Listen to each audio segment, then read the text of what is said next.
अस्सलाम वालेकुम दोस्तों की हाल चाल। तो दिल पे होता पंजाब टीवी, मैं तो रवीर मोहम्मद लतीफ़। दोस्तों सब पहले साढ़े चैनल में सबसक्राइब करो ताकि साड़ी हर आने वाली वीडियो मेरे वीर आसान तरीके ਨਾਲ देख सकन। अज वीरों वास्ते पहलन झोटी गब्बन तैयार है, तकरीबन 15 तो 20 दिन कर दिए। लाजवाब नगीना है, प्योर नीली दी दरिया की झोटी है। जेड़ा भी दिल करे मौके पर आके अपनी पास करके तसली करके लेके जाए। और मालका का भी कहने झोटी उस बंदे देनी है जेड़ा मौके पर आवे, उस बंदे झोटी देनी है, ऑनलाइन झोटी नहीं देनी। मालका ने वीडियो लाने से पहले क्या है कि अल्लाह के हुक्म मौके तो ज़्यादा चंगी लगेगी झोटी वीडियो नालों। बाकी मेरे भी झोटी चेक करनी है। माशाल्लाह माशाल्लाह थब्बे आडो क्वालिटी है, लाजवाब है। और पूछल मेरे भी चेक करनी है, बरीक धागे वगरी पूछल है। माशाल्लाह मेरे वीर ने आडे क्वालिटी चेक करना है। और नीली के बटन 2 मौजूद ने, पिछले 2 खो तोते ने, अगले काले ने। माशाल्लाह जी माशाल्लाह तसलियाँ करन मेरे वीर ने तसलियाँ करनिया ने। थान जरा लगाए, पावरा लगाए, लाटूआ लगाए और पीढ़ी के माशा थान लगाए, कला कला लगाए और बड़ा प्यारा तो बड़ा खूबसूरत लगाए। माशाल्लाह मेरे वीर ने चुकाठा चेक करना है। चंगा चौड़ा, एक हड्डी, कांड पदरी, खुदा मेरे वीर ने चेक करना है। खुदा पूरा 2 फुट चौड़ा है। और मेरे वीर ने माशाल्लाह आडो क्वालिटी चेक करना है। धुन ला के 7 तक लाई खड़ी करमाली, धुन ला के 7 तक लाई खड़ी है। और धुनी कुड़ी का कतई निशान नहीं है। माशाल्लाह अल्लाह के हुक्म नाल जिहड़ा वीर लै जाएगा दुआवां याद करेगा।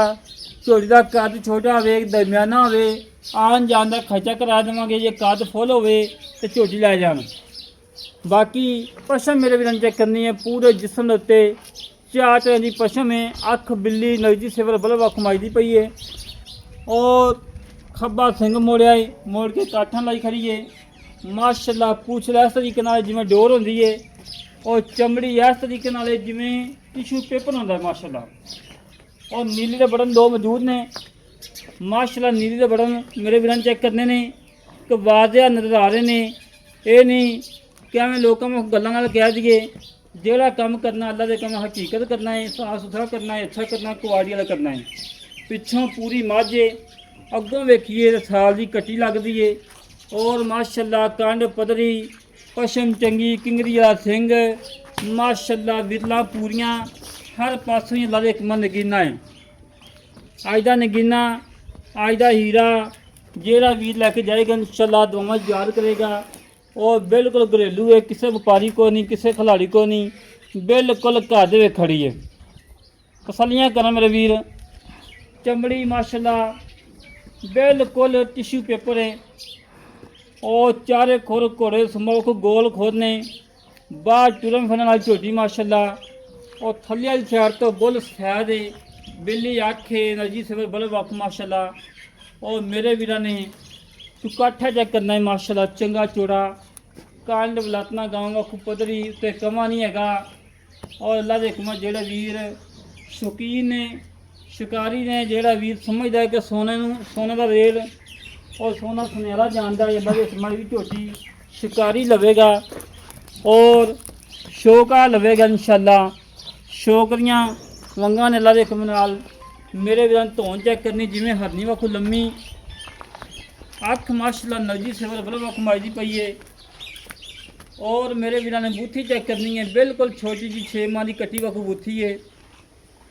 और कर्म वाली किसी पास खुंजी नहीं हैगी। मारा चोरी पई चोरी असल में केड़े इलाके चोरी है?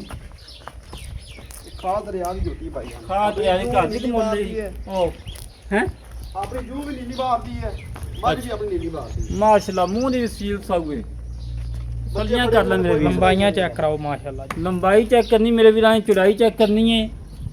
मुंह दी मेरी सील पहलन झोटी आम इन्नी झोटी नहीं होती जिसे मेरी नहीं एडा कद होंदा नहीं, बिल्कुल नहीं होता। बरीकियां चेक करना मेरे वीर अल्लाह दे हुक्म नाल। किंगरी वाला माशाल्लाह जी। मुड़ कंध फाड़ जिदे मर्जी नहीं सके।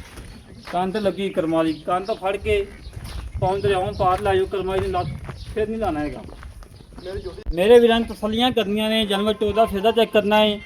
ਕੋਈ ਸਦਨਵਾ ਨਹੀਂ, ਕੋਈ ਕੰਡਾ ਨਹੀਂ, ਸੋਨੇ ਵਾਲਾ ਟੋਰ, ਪੱਲੋ ਬੁੱਲ ਸਫੈਦ, ਧੌਣ ਲੰਬੀ, ਧੁੰਨੀ ਕੁੜੀ ਦਾ ਕਤੇ ਨਿਸ਼ਾਨ ਨਹੀਂ। ਇਹਨੂੰ ਟੋਰੋ ਔਰ ਮਾਸ਼ਾਅੱਲਾ ਅੰਗ ਅੰਗ ਮੇਰੇ ਵੀਰਾਂ ਚੈੱਕ ਕਰਨਾ ਹੈ। ਅੱਲਾ ਦੇ ਹੁਕਮ ਨਾਲ ਇਵੇਂ ਨਗੀਨੇ ਮੇਰੇ ਹੀਰੇ ਨਿਤ ਨਿਤ ਨਹੀਂ ਲੱਭਦੇ, ਸਫਰ ਕਰਕੇ ਮਿਹਨਤਾਂ ਕਰਕੇ ਲੱਭਦੇ ਨੇ। ਅੱਜ ਦੀ ਲੋਕੇਸ਼ਨ ਹੈਗੀ ਤਹਿਸੀਲ ਅਰਫਲਾ, ਜ਼ਿਲ੍ਹਾ ਪਾਕਪੁਰਨ। ਅਰਫਾ ਤੋਂ 20 ਤੋਂ 22 ਕਿਲੋਮੀਟਰ ਹੋਟਲ ਸਾਈਡ ਤੇ ਖੜੇ ਆ। ਜਿਹੜੇ ਵੀ ਦਾ ਦਿਲ ਕਰੇ ਮੌਕੇ ਤੇ ਆ ਕੇ ਆਪਣੀ ਪਾਸ ਕਰਕੇ ਤਸੱਲੀ ਕਰਕੇ ਲੈ ਜਾਵੇ। ਮਾਸ਼ਾਅੱਲਾ ਮੂੰਹ ਦੀ ਬੜੀ ਸੀਲ ਸਾਊ ਹੈ। ਬੜੇ ਵੀਰ ਕਹਿੰਦੇ ਕਿ 30 22 ਮਾਸ਼ ਸਾਨੂੰ ਉਹ ਦੇਣੀ ਹੈ ਮੋੜੋ ਜੀ ਉੱਥੇ ਜਿਹੜੀ ਲੈ ਮੂੰਹ ਕੇ ਦੀ ਸੀਲ ਸਾਊ ਹੋਵੇ। ਸਲੀਆਂ ਕਰ ਲਾ ਮੇਰੇ ਵੀਰ, ਬੰਦ ਵਕ ਥੱਲੇ ਬਹਿਣ ਦੇ ਦਿੰਦੀ। ਸੀਰ ਸ਼ਰਾਬ ਜੋਤੀ ਹੁਣ ਪਹਿਲਾਂ ਨੇ ਤਸੱਲੀਆਂ ਕਰ ਲੈ ਮੇਰੇ ਵੀਰ। ਹਮੇਸ਼ਾ ਦੇ ਵੀਰਾਂ ਨੂੰ ਤਸੱਲੀਆਂ ਕਰਵਾਈਆਂ ਨੇ। ਜਾਨਵਰ ਨੁਕਸ ਤੋਂ ਬਗੈਰ, ਐਪ ਤੋਂ ਬਗੈਰ, ਨੁਕਸਾ ਜਾਨਵਰ ਨਾ ਕੋਈ ਲਾਇਆ ਹੈ ਨਾ ਲਾਉਣ ਦੀ ਲੋੜ ਹੈ। ਬਾਕੀ ਮੇਰੇ ਵੀਰਾਂ ਨੂੰ ਤਸੱਲੀਆਂ ਕਰ ਲਈਆਂ ਨੇ। ਮੇਰੇ ਵੀਰਾਂ ਨੂੰ ਤਸੱਲੀਆਂ ਕਰਦੀਆਂ ਨੇ, ਹਮੇਸ਼ਾ ਤੋਂ ਵੀਰਾਂ ਨੂੰ ਤਸੱਲੀਆਂ ਕਰਵਾਈਆਂ ਨੇ। ਔਰ ਬਾਅਦ ਸਾਰੀ ਦਿਹਾੜੀ ਫਰੀ ਦਾ ਅੱਲਾ ਦੇ ਹੁਕਮ ਨਾਲ ਜਾਨਵਰ ਨਹੀਂ ਲੱਭਦਾ। ਅੱਜ ਵੀਰਾਂ ਵਾਸਤੇ ਲੱਭਿਆ ਹੈ, ਵੀਰਾਂ ਦੇ ਸ਼ੌਕ ਪੂਰੇ ਕਰਾਉਣ ਲੱਗਿਆ ਜੇ ਭਾਈਜਾਨ। अस्सलाम वालेकुम जनाब। ਵਾਲੇਕੁਮ ਸਲਾਮ ਜੀ। ਭਾਜੀ ਕੀ ਹਾਲ ਜੀ? ਅੱਲਾਹ ਪਾਕ ਦਾ ਕਰਮ ਭਾਈ। ਤਬੀਅਤ ਸਿੱਧਾ ਠੀਕ ਨੇ ਜੀ? ਬਿਲਕੁਲ ਠੀਕ ਠਾਕ। ਕੀ ਨਾਮ ਭਾਈ ਆਪਣਾ? ਅਸਦ ਅਸਲ ਮੀਆਂ ਜਿਹੜੀ ਝੋਟੀ ਵਿਖਾਈ ਇੱਕ ਨਵਾਂ ਸੂਆ ਜਨਮ। ਪਹਿਲਣ ਮੂੰਹ ਚ 6 ਦੰਦ ਅੱਛਾ ਘਰ ਦੀ ਝੋਟੀ ਆਪਣੀ ਕੋਈ ਵਪਾਰ ਨਹੀਂ, ਨਿੱਕੀ ਦੰਦ ਆਵਨ ਤੋਂ ਲੱਗਿਆ ਮੇਰੇ ਕੋਲ ਘਰ ਦੀ ਯਾਰ। ਘਰ ਦੀ ਬਿਲਕੁਲ ਘਰ ਦੀ ਹੈ। ਕਦੋਂ ਦੀ ਵੇਖਣ ਲੱਗਾ ਤੇ ਝੋਟੀ ਬਿਲਕੁਲ ਜੀ, ਕੋਈ ਨੁਕਸ ਹੈ ਯਾਰ ਹਰ ਤਰ੍ਹਾਂ ਦੀ ਗਾਰੰਟੀ ਅਸੀਂ ਵਪਾਰ ਦੀ ਹੋਵੇ ਉਹਦੀ ਵੀ ਗਾਰੰਟੀ ਦੇਈਦੀ ਹੈ ਤੇ ਫਿਰ ਹੈ ਹੀ ਘਰ ਦੀ। ਪੁਰਾਣੀ ਗਰੰਟੀ ਪਿੱਛੇ ਦੀ ਹਾਂ ਗਰੰਟੀ ਬਿਲਕੁਲ ਕੋਈ ਮਸਲਾ ਹੀ ਕੋਈ ਨਹੀਂ ਯਾਰ। ਜਿਹੜਾ ਵੀਰ ਲੈ ਜਾਵੇ ਆਪਾਂ ਤੁਹਾਨੂੰ ਪਾਸ ਕਰਵਾ ਕੇ ਦੇਣੇ ਖਾਣ ਚਾਲੂ ਚਾਰੇ ਪਾਸ ਹੈ ਬਿਲਕੁਲ ਕਲੀਅਰ ਕਰਤਾ ਭਾਈ। ਤੇ ਪਿੱਛੇ ਦੀ ਗਰੰਟੀ ਹਰ ਤਰ੍ਹਾਂ ਦੀ ਗਾਰੰਟੀ ਹੈ। ਠੀਕ ਹੋ ਗਿਆ। ਸਾਥ ਤੇ ਇਲਾਵਾ ਹਰ ਤਰ੍ਹਾਂ ਦੀ ਗਾਰੰਟੀ ਹੈ। ਦੁੱਧ ਕਿੰਨਾ ਕਰੇ ਚਲੋ ਮਤਲਬ ਇਹ ਬਾਕੀ ਕਿੰਨੀ ਕਰਦੀ ਹੈ? ਯਾਰ ਇਹਨੂੰ ਕੁਝ ਜਲਦੀ ਝੋਟੀ ਹੈ ਜਿੰਨਾ ਕੱਦ ਵਜੂਦ ਜਾਂ ਨਸਲ ਜ਼ਾਤ ਇਹਨੂੰ 16 17 ਕਿਲੋ ਕੀ ਆ ਬਿਲਕੁਲ ਕਰਨਾ ਚਾਹੀਦਾ ਹੈ। ਆਪਾਂ ਐਵੇਂ ਆਖੀ ਜੇ 25 24 ਕਿਲੋ ਨਹੀਂ ਯਾਰ। ਪਹਿਲਾਂ ਝੋਟੀ ਹੈ, ਪਹਿਲਾਂ ਨੇ 16 17 ਕਿਲੋ 15 ਕਿਲੋ ਇਹਨਾਂ ਸਕੂਨ ਨਾਲ ਕੀਤੀ ਜਾਣਾ। ਉਹ ਨਾ ਕਿਤੇ ਚੰਗੀ ਝੋਟੀ ਮਾਸ਼ਾ ਹਾਂਜੀ। ਨਸਲੀ ਹੈ। ਇਹ ਅੱਖ ਵਾਲੇ ਬੰਦੇ ਨੇ ਲੈਣੀ ਹੈ, ਲੋਕਲ ਬੰਦੇ ਦਾ ਵਾਸਤੂ ਕੰਮ ਬਾਹਰ ਹੈ। ਕਿਉਂ? ਇਹ ਅੱਖ ਵਾਲੇ ਬੰਦੇ ਨੇ ਲੈਣੀ ਹੈ। ਤੇ ਸਾਨੂੰ ਤੇ ਅਸੀਂ ਲੈ ਲੈਣੀ ਯਾਰ 4 ਲੱਖ ਦੀ ਸਾਨੂੰ। ਅੱਛਾ ਤੂੰ ਛੱਡ ਜਾ, ਤੇਰਾ ਮਾਲ ਹੀ ਆਦਾ ਹੈ ਅੱਛਾ ਮੇਰਾ ਵੀਰ ਨਾ ਮੁੱਲ ਲੋਕ ਕਰਨਾ ਜਿਹੜਾ ਆਪਾਂ ਲੈਣਾ ਪੱਕਾ ਮੁੱਲ ਕਰੀ, ਬਹੁਤਾ ਮੁੱਲ ਕਰਨ ਦਾ ਫਾਇਦਾ ਯਾਰ। ਕੋਈ ਬਾਹਰ ਚ ਮੁੱਲ ਤਾਂ ਬੜੇ ਨੇ। ਠੀਕ ਨਹੀਂ। ਉਹ ਹੈ ਤਾਂ ਮੈਨੂੰ ਪਤਾ ਹੈ ਬੜਾ 10 12 ਲੱਖ 14 ਲੱਖ ਤੋਂ ਥੱਲੇ ਮੱਝ ਵੀ ਕੋਈ ਨਹੀਂ। ਨਹੀਂ ਹੈਗੀ। ਠੀਕ ਹੈ ਨਾ। ਮੇਰੀ ਝੋਟੀ ਬਾਬਾ ਚੰਗੀ ਸ਼ੌਕ ਵਾਲੀ ਹੈ। ਮੇਰੀ ਰਿਕੁਐਸਟ ਹੈ ਜਿਹੜਾ ਬੰਦਾ ਨਾ ਮੇਰੀ ਝੋਟੀ ਦੀ ਸ਼ੌਕ ਕਰੇ ਗਾਹਕ ਬਣੇ ਉਹ ਮੌਕੇ ਤੇ ਆਵੇ। ਮੌਕੇ ਤੇ ਆਵੇ ਸੋਹਣੀ ਵੀਡੀਓ ਤੇ ਚਾਸ ਨਹੀਂ ਆਉਂਦੀ। ਜਿਹੜੀ ਝੋਟੀ ਨੇ ਮੌਕੇ ਤੇ ਚਾਸ ਕਰਾਣੀ ਹੈ ਨਾ ਹਾਂਜੀ ਤਾਂ ਰੂਹ ਖੁਸ਼ ਹੋ ਜਾਣਾ ਬੰਦੇ ਨੇ। ਖੁਸ਼ ਹੋ ਜਾਣਾ ਬਿਲਕੁਲ। ਬਾਕੀ ਕਾਦੂ ਮਾਸ਼ਾ ਚੰਗਾ ਹੈ, ਲੰਬਾਈ ਵੀ ਚੰਗੀ, ਹਰ ਪਾਸੇ ਹੀ ਚੰਗੀ ਹੈਗੀ। ਤੇ ਮੋਢੇ ਦਾ ਯਾਰ ਮੁੱਲ 7.5 ਲੱਖ ਹੀ। 7.5 ਲੱਖ ਰੁਪਈਆ ਤੇ 7.5 ਕੋਈ ਪਿਆਰ ਹੈਗਾ। ਥੋੜਾ ਬਹੁਤ ਆਇਆ ਤਾਂ ਮੌਕੇ ਤੇ ਕਰ ਲੈ ਸਹੀ। ਕਿੰਨਾ ਕੁ ਹੋ ਜਾਏਗਾ? ਪੱਕੀ ਗੱਲ ਕਰ ਦੇ ਇੱਕੋ ਹੀ। ਇੱਕੋ ਹੀ? ਹਾਂ ਮੈਂ 100 ਨਹੀਂ ਛੱਡਣਾ ਬਾਅਦ ਚ। ਫਿਰ ਬੰਦਾ ਹੁੰਦਾ ਨਾ ਸ਼ਰਮਸਾਰ ਨਹੀਂ ਹੁੰਦਾ ਜੀ। ਜੀ 5-7 ਨਹੀਂ 20,000 ਰੁਪਏ ਇਕੱਠੇ ਛੱਡ ਦੇਣਾ। 7,30,000 ਰੁਪਏ ਫਾਈਨਲ ਡਿਮਾਂਡ ਹੈ ਜੀ। ਪਿਆਰ ਕਰ ਪਿਆਰ। ਤੇ ਘਰ ਦੀ ਤੇ ਮੁੱਲ ਹੁੰਦੀ ਨਾ ਤੇ ਮੈਂ ਕਹਿੰਦਾ ਉਹ ਤੂੰ ਮੇਰੀ ਝੋਟੀ ਬੜੀ ਚੰਗੀ ਹੈ। ਬਸ ਪਿਆਰ ਕਰ, ਇੱਕ ਤਗੜੇ ਬੰਦੇ ਕੋਲ ਖੜੀ ਝੋਟੀ ਦਾ ਮੁੱਲ ਹੀ 20 ਲੱਖ ਹੋਵੇ। ਬਸ ਪਿਆਰ ਕਰ। 7 ਲੱਖ ਤੇ 15,000 ਰੁਪਏ ਫਾਈਨਲ ਡਿਮਾਂਡ ਹੈ। ਪੰਜ ਤੂੰ ਛੱਡ ਛੱਡ ਦੇ ਨਹੀਂ ਇਸਨੇ ਕਿਹਾ ਮੈਂ ਚਾਹ ਤੂੰ ਪੇ ਖੜਾ ਹੀ। ਚੱਲ 7 ਲੱਖ 10,000 ਰੁਪਏ ਡਿਮਾਂਡ ਕਿਸੇ ਵੀਰ ਨੂੰ ਚੰਗੀ ਲੱਗੇ ਲੈ ਜਾਵੇ, ਨਹੀਂ ਤਾਂ ਕੋਈ ਨਹੀਂ ਅਲਾ ਸੋ। ਆਈ ਵੀ ਦੀ ਕਰ ਦੋ ਅਜੇ ਵੀ ਯਾਰ ਹੋਰ ਮਰਦੀ ਯਾਰ, ਹੈ ਤੇਰੀ ਕਰਨੀ ਯਾਰ। ਪੈਣੀ ਤੂੰ ਹੈ। ਮੱਝ ਹੀ ਦੇ ਦੇ ਜਿਵੇਂ ਤੇਰਾ ਦਿਲ ਚਾਹੇ ਯਾਰ। ਵਿਆਹ ਪਿਆਰ ਹੋ ਜੀ। ਆ ਵੀ ਦੀ ਲੈ ਦੋਸਤੋ, ਜਿਹੜੇ ਵੀਰ ਨੂੰ ਝੋਟੀ ਪਸੰਦ ਆਵੇ ਭਾਈ ਇਸ ਦੀਆਂ ਗੱਲਾਂ ਸੁਣ ਲਈਆਂ ਨੇ। ਘਰ ਦੀ ਝੋਟੀ ਹੈ, ਕਿਸੇ ਵਪਾਰੀ ਕੋ ਨਹੀਂ, ਕਿਸੇ ਖਿਲਾੜੀ ਕੋ ਨਹੀਂ। ਜਿਹੜੇ ਵੀਰ ਨੂੰ ਪਸੰਦ ਆਵੇ ਸਾਡੇ ਨਾਲ ਰਾਬਤਾ ਜੋ 306 51 10 914। ਇਹ ਕਾਲ ਨੰਬਰ ਹੈ, WhatsApp ਨੰਬਰ, ਈਮੇਲ ਨੰਬਰ ਹੈ 0306 51 10 914। ਇਸੇ ਤਰੀਕੇ ਨਾਲ ਆਪਣੇ ਵੀਰ ਨੂੰ ਇਜਾਜ਼ਤ ਮਿਲਾਂਗੇ ਇੱਕ ਅੱਛੀ ਨਵੀਂ ਵੀਡੀਓ ਦੇ। ਪਾਕਿਸਤਾਨ ਅੱਲਾ ਨਿਗਹਬਾਨ।